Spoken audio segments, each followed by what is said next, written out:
Advertencia: el contenido de este podcast está destinado únicamente para mayores de 16 años. Incluye material sensible y explícito como violencia sexual y psicológica. No es apta para todos los públicos, dado que abordaremos ciertos temas que pueden ser perturbadores para algunas personas. Se recomienda escuchar con discreción y responsabilidad.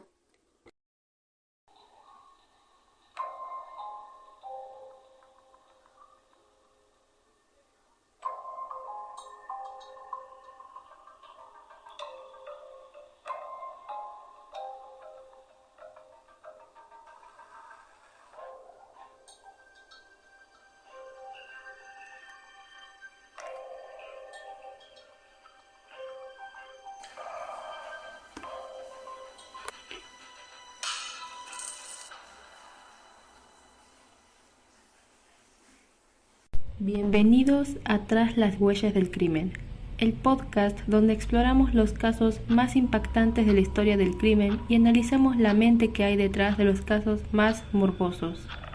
Hoy nos sumergimos en la historia de uno de los asesinos en serie más letales de la historia de los Estados Unidos, Ted Bundy, uno de los más impactantes y brutescos. En este episodio hablaremos principalmente sobre el asesinato de Linda Ann Healy y les contaremos los datos más profundos de su homicidio.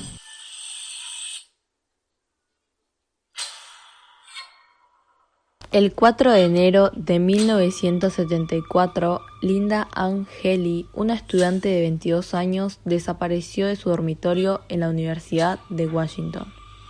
Su cuerpo fue encontrado un mes después en un bosque cercano, el 1 de febrero de 1974, en el condado de King, Washington, Estados Unidos. ¿Qué llevó a Ted Bundy a cometer ese asesinato? Ted Bundy tiene en sí un blanco de víctimas, las cuales tienen un patrón bastante similar. Eran jóvenes entre 15 y 25 años, de tez blanca, en su mayoría universitarias. La mayoría tenía cabello largo con la raya al medio, de color castaño o negro, y también tenían complexión delgada, características que las asemejaban tanto a su madre como a su primer amor, Stephanie Brooks. Esta chica lo rechazó y se puede llegar a creer que ahí empezó su obsesión con estas características. Estas víctimas eran asesinadas, violadas, torturadas y descuartizadas. También algo que Ted solía hacer era conservar partes del cuerpo de sus víctimas, como la cabeza, como si fueran trofeos. También, en ciertas ocasiones, solía tener relaciones con los cuerpos sin vida. Bundy siempre utilizó su apariencia y su falsa amabilidad a su favor, para ganarse la confianza de sus víctimas, y fue así como logró acabar con la vida de tantas mujeres, entre ellas Linda Ann Healy. Esta joven de 22 años de edad fue brutalmente golpeada mientras dormía y secuestrada en su propio dormitorio del sótano en Seattle, Washington. Luego fue decapitada y desmembrada.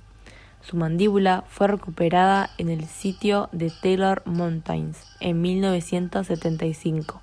Un año después.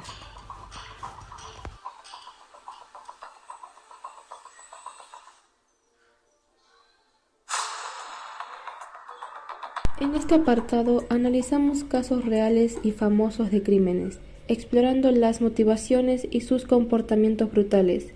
Un viaje siniestro por el delirio mental sin límites.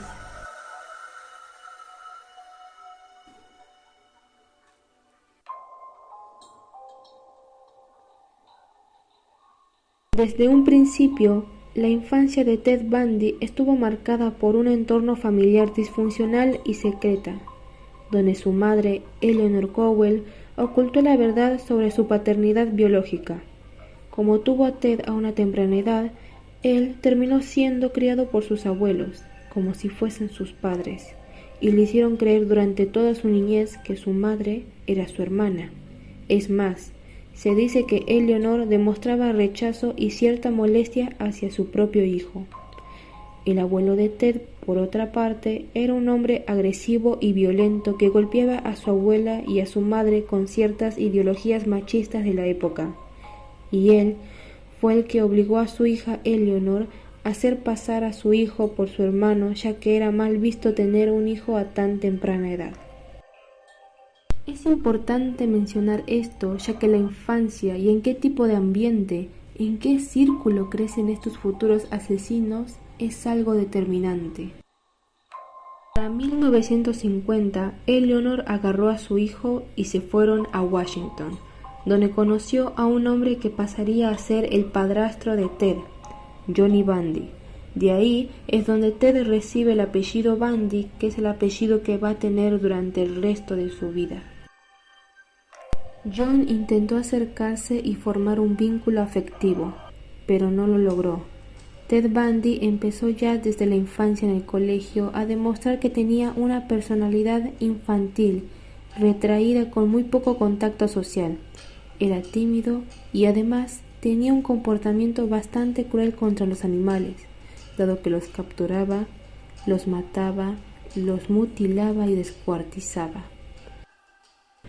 A los 15 años, Ted ya había desarrollado una personalidad extremadamente narcisista, caracterizada por su encanto superficial, necesidad de control y falta de empatía. Él sentía que podía hacer lo que quisiera. Su relación con las mujeres había cambiado y lo que hacía era espiarlas por las noches en sus cuartos. Años más tarde se interesó por la política y se vinculó con actividades comunitarias como ser voluntario en un servicio telefónico de ayuda a mujeres sexualmente agredidas, lo cual es realmente irónico teniendo en cuenta lo que hizo después. Se le dio fin a su vida el 24 de enero de 1989 en la prisión estatal de Florida. Fue ejecutado en la silla eléctrica y acusado de ser el causante del asesinato de 36 mujeres, pero se estima que pueden ser alrededor de 100 las víctimas no identificadas. Nosotros queremos creer que podemos identificar a las personas peligrosas, pero lo más aterrador de todo es que no podemos. Las personas no se dan cuenta que conviven con asesinos en potencia. Estas son palabras dichas por el propio Ted Bundy, que de cierta forma reflejan la cruda realidad. El caso de Ted Bundy nos muestra cómo la falta de estabilidad, el afecto, el entorno de su infancia y la psicología pueden influir en el comportamiento criminal. Aunque no justifica sus acciones, entender las raíces de su comportamiento puede ayudarnos a prevenir futuros criminales. El crimen es a menudo el resultado de una compleja interacción de varios factores. Una mente que ha sido moldeada por experiencias, influencias y decisiones que han llevado a un individuo a cometer actos inimaginables.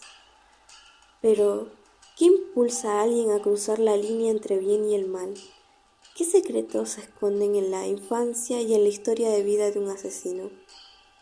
¿Qué factores psicológicos y emocionales contribuyen en la formación de un criminal? Acompáñanos a descubrirlo y sumergirnos en un nuevo caso el próximo episodio. Muchísimas gracias.